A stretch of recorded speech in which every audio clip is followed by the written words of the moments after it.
अस्सलाम वालेकुम भाई, क्या हाल है? ठीक है ना? अंदर जाना है जी अफशान साहिबा के पास। अंदर नहीं जा सकते, वजह क्या है जी? इजाज़त नहीं। किसने इजाज़त नहीं देनी? आज नेक्स्ट डे है हमारा, हमें नहीं पता कि नेक्स्ट डे या फर्स्ट डे है? फर्स्ट डे है। सिक्योरिटी बदल दी है। पहला दिन, हाँ सिक्योरिटी बदल। अच्छा मुझे ये बताएं कि अफशान साहिबा के घर हमें जाना है और वो अंदर उनसे बात हुई है जी, उन्होंने ही आपको भिजवाया माँ जी? ਆਪਣੀ ਭੈਣ ਨੇ ਆਖਿਆ ਇਹਨਾਂ ਨੂੰ ਆਪ ਹੀ ਆਖਿਆ उन्होंने कहा है ना कि अंदर आ जाओ। हाँ, इन्हें- कौन है? बात खत्म हो अंदर गई। सर आप नहीं आ सकते, हमें इजाज़त नहीं है। अगर वजह क्या है? किसने इजाज़त देनी है? हमें नहीं पता ना। देखिए मेरी बात सुने, ये सरकारी महकमा है ना, हाँ। तो यहाँ पर इजाजत किसे लेनी पड़ेगी? और अंदर घर है, घर में बुला रहे हैं जिनका हमें मौकफ चाहिए, सर, आप जिनका उन्हें- शॉट चाहिए, उन्हें बाहर बुला लें, वो आपको खुद ही अंदर ले जाएं। हमारी हम आपको अंदर नहीं उन्होंने भेजा है ना माँ जी, आपको उन्होंने भेजा है अंदर। ऐसे जबरदस्ती ना एक सेकंड एक सेकंड एक सेकंड एक सेकंड एक सेकंड सर मेरी बात सुनिए। आ जाए अंदर आ जाए।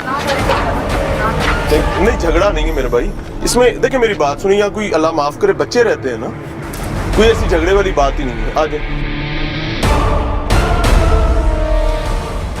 फाइनली जी काशाना ये वो घर है बेसिकली जहां रियासत उन बच्चों को रखती है जिन बच्चों का तहफ़्फ़ुज़ कोई एहसान नहीं है। तहफ़्फ़ुज़ पे सवालिया निशान पैदा हुआ है और हमें अंदर एंट्रेंस किस तरह लेनी पड़ी है। अल-अमान अल-हफ़ीज़। मैं सिर्फ इतना कहना चाहूँगा कि खुदारा आपके घरों में भी बेटियाँ हैं, ये हम तमाम कौम के बच्चे हैं जिनके सरों पर माँ बाप का साया नहीं है। रियासत की जिम्मेदारी तब बढ़ जाती है।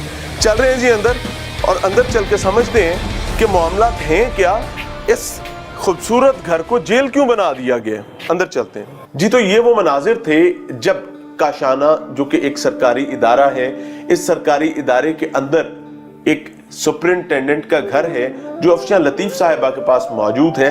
अफशान लतीफ़ साहिबा की जानिब से इनकी घर की आया को बाकायदा गेट पर भेजा गया हमें रिसीव करने के लिए, क्योंकि वो अपना मौक़िफ़ देना चाहती थी, वो हमसे बात करना चाहती थी। लेकिन जो हाल ही में बल्कि आज ही नए तैनात किए जाने वाले सिक्योरिटी गार्ड हैं, उन्हें हुक्म दिया गया था कि अफशान साहिबा के घर मीडिया वालों को नहीं जाने देना और इनको मीडिया एक्सेस नहीं दी जाएगी। हैरान कुन भी है, डिपार्टमेंट के लिए शर्मनाक भी है।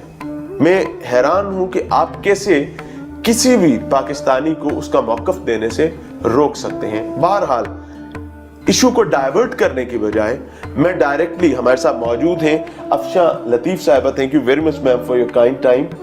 रहनुमाई फरमाइएगा कि ये तमाम मामला जो कि बच्चों के हवाले से, मेरे ख्याल से बच्चों का मामला वैसे ही डेलिकेट होता है, बड़े प्यार से लेकर चलने वाला होता है। रियासत, महकमे, इदारे, आप लोग बच्चों के लिए सर्व करते हैं, प्रॉब्लम क्या हुआ?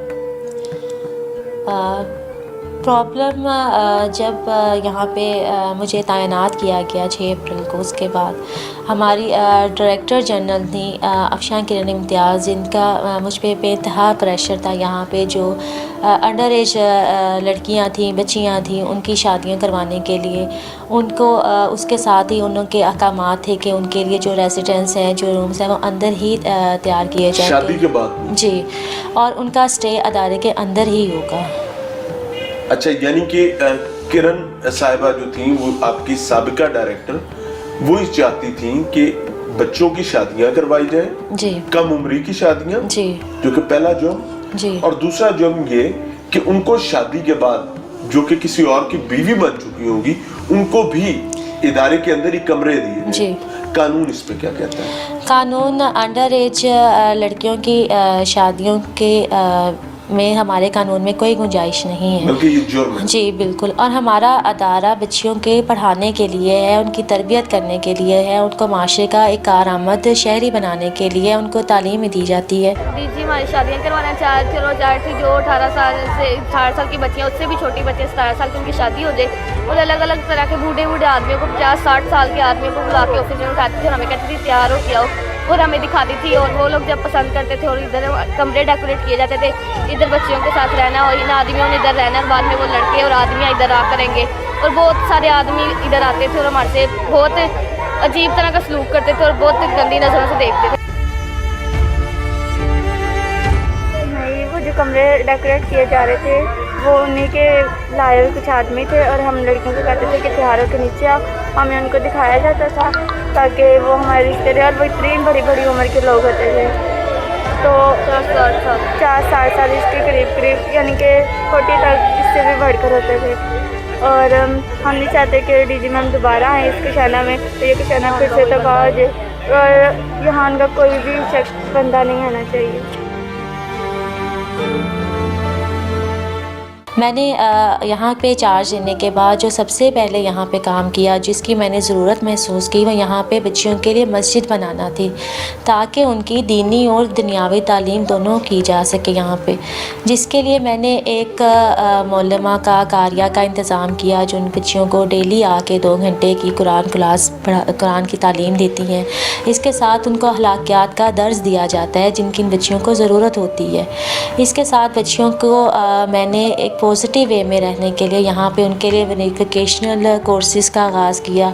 उनको मुख्तलिफ़ हाथ से बनाई हुई अशिया जो होती हैं, जिसमें हैंडमेड ज्वेलरी है और पॉट पेंटिंग है, स्टिचिंग है, टाई एंड डाई, इस तरह के कोर्सेज़ करवाने का आगाज़ किया, जिसकी 21 अक्टूबर को यहाँ पे बाकायदा उनकी हाथ से बनाई हुई चीज़ों की नुमाइश का भी एहतमाम किया गया, जिसको सरकारी जो हमारे फ़ीमेल MPS थी वो आई, हमारी डायरेक्टर जनरल आई, उन्होंने बहुत जी बहुत अच्छा रहनुमाई फरमाइएगा कि ये तमाम चीज़ें तो आपकी रिस्पॉन्सिबिलिटीज जी बिल्कुल आपने अदा की आपके मुताबिक। जी हम ये समझना चाहेंगे कि बच्चे क्या यहाँ पर गैर महफूज थे प्रेशर की वजह से?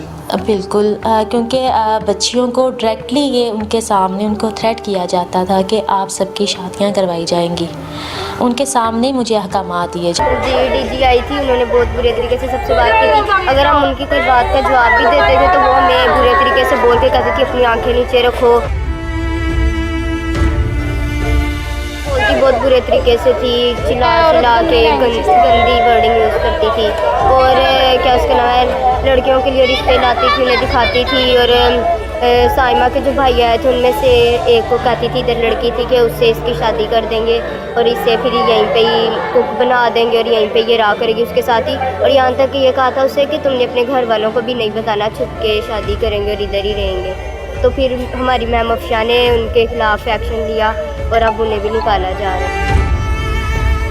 शादी अगर कम उम्री की ना हो तो शादी के हवाले से कानून क्या है इस इदारे में? शादियों के लिए इन सब के गार्डियंस मौजूद हैं, इनके घर वाले मौजूद हैं, उनकी रज़ामंदी से उनके बताए हुए रिश्तों पे शादी की जाती है। हमारा काम असिस्ट करना है, उनको जहेज़ देना है, उनको खाना देना है बच्चियों को, ये हमारी ज़िम्मेदारी है। और उससे पहले भी हमारी ज़िम्मेदारी बच्चियों को एजुकेशन देना है। उसके बाद जो उनकी फ़ैमिली उनके लिए डिसीजन लेती है, उन्होंने पढ़ना है, उनकी शादियाँ करवानी, उनकी फ़ैमिली का डिसीजन है, वो हमारा डिसीजन नहीं होता। आपने इदारे को ये तमाम मसाइल लिखे? जी बिल्कुल, मैंने इसका क्या जवाब? मैंने अपने डिपार्टमेंट में रिटर्न कंप्लेन अपनी फॉरवर्ड की थी कि मुझे यहाँ पे ये थ्रेट किया जा रहा है, ये प्रेशराइज़ किया जा रहा है और इस मामले को प्लीज़ लुक आफ्टर करें, इस मामले को देखा जाए कि प्रेशर मेरे पे डाल रहा है, क्योंकि मैं बताए बगैर इस प्रेशर को बेयर नहीं कर सकती थी और ना मैं किसी के कहने पे प्रेशराइज़ होकर बच्चियों के साथ नाइंसाफ़ी कर सकती थी। यहाँ मेरी हैसियत उनकी कस्टोडियन की है। मेरी अपनी 3 बेटियाँ हैं जो इनके साथ बिल्कुल घुल मिल के रहती हैं।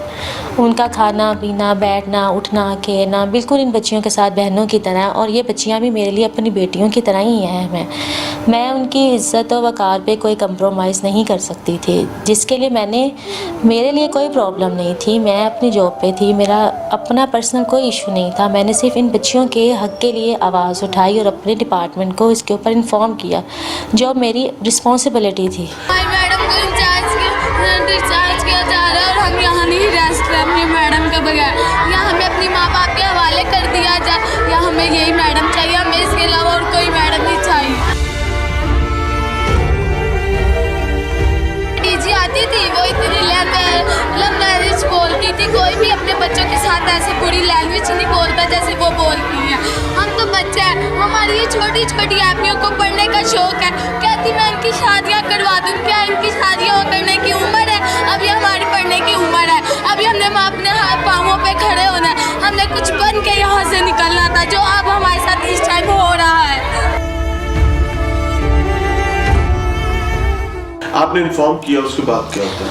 उसके बाद जो अजमल चीमा सूबाई वज़ीर था हमारा सोशल, जी साबिका वज़ीर थे, चीफ सोशल वेलफेयर का मिनिस्टर था उस टाइम, उसने अदारे में सरप्राइज़ विज़िट करके जो यहाँ पे सुपरिटेंडेंट काशाना की सीट थी वो अफशान लतीफ़ की सीट नहीं थी, वो सुपरिटेंडेंट काशाना की सीट थी, जिसको आके उसने ऑक्यूपाई कर लिया। उसने अपनी हैसियत का नाजायज़ फ़ायदा उठाया, मिनिस्टरशिप का मुझे थ्रेट किया उसने, वो आके मेरी सीट पे कब्ज़ा करके बैठ गया। मुझे उसने अपने सामने मुजरिमों की तरह बैठा दिया, मेरे स्टाफ को तलब कर लिया सबको, मेरी इजाज़त के बगैर वो लड़कियों के रहायशी कमरों में गया, उनसे इंटरव्यू किए, उनसे पूछा आप लोगों पे क्या थ्रेट था, आपको शादियों का कौन कह रहा था, सारा मामला उसने बच्चियों से बताया? जी बिल्कुल उन्होंने बताया। फिर उसने बच्चियों से पूछने के बाद और इस पूरे काम में उसने मुझे मेरे ऑफिस में ही बैठा के रखा, मुझे वो साथ लेके नहीं गया और ना मेरी इजाज़त ली उसने और ना मुझे बताया। जी बिल्कुल, मुझे मेरे ही ऑफिस में यरगमाल बना के बिठाए रखा उसने। बच्चियों से बात करने के बाद उसने मुझसे पूरा मामला पूछा, तुमने क्या कंप्लेन की है, जिसके ऊपर मैंने उनको पूरा मामला बताया। जी 5 अगस्त को इंक्वायरी का आगाज़ किया CMIT ने, जिसमें अजमल चीमा मिनिस्टर की हैसियत से मौजूद थे। शुरू से ही एक थ्रेट का फैक्टर मेरी पूरी कार्रवाई में रहा है। CMIT ने मुझे 5 अगस्त को तलब किया अपने दफ्तर में, उनके मेंबर जनरल नदीम वड़ाइच ने मुझसे पूरा मामला पूछा, जो फैक्ट्स थे मैंने उनको सब बताए, मेरे ये एलिगेशंस थे, मुझ पे ये प्रेशर था।